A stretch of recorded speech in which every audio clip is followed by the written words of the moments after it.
We need to check this out because the guys at Aprilia came out with a daring concept 660 engine actually. It's the Aprilia 660 RS Super Sport concept that is claimed to produce 105 horsepower while the weight figure stands at 160 kilograms. How cool is that?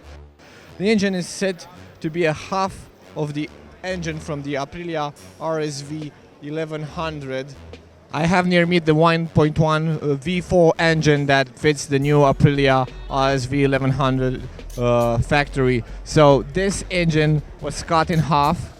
Two of the cylinders were taken apart, and the guys at Aprilia came up with this daring look, new engine. So it looks almost the same. Actually, the covers are the same, and we have also the Magneti Marelli systems on it, and it's looking a lot lighter and a lot more compact. Actually, it's the same narrow engine that we have on the big RSV. So this might be a winning solution from Aprilia. The power plant is inspired by the RSV4. The headlight looks almost the same as the one on the big RSV.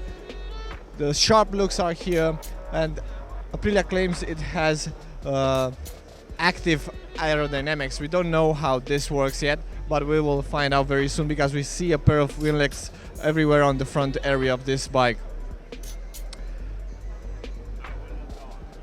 The bike will fit a gap for Aprilia in the super sport segment. Everything on this machine screams speed even when it's stationary.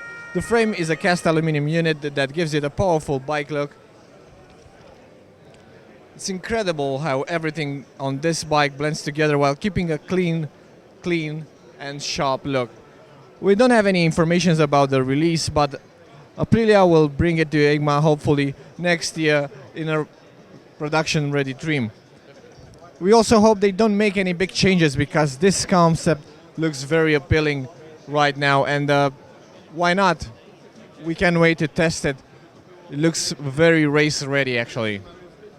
Unfortunately, we can't go even closer than this to the bike, but from what we see over here, everything looks very good. We have a lot of electronic systems on it, so we think Aprilia will fit it with a quick shifter, traction control, ABS system for sure, and we even spotted a TFT dash, so there's no shortage of electronics on the new 660 RS.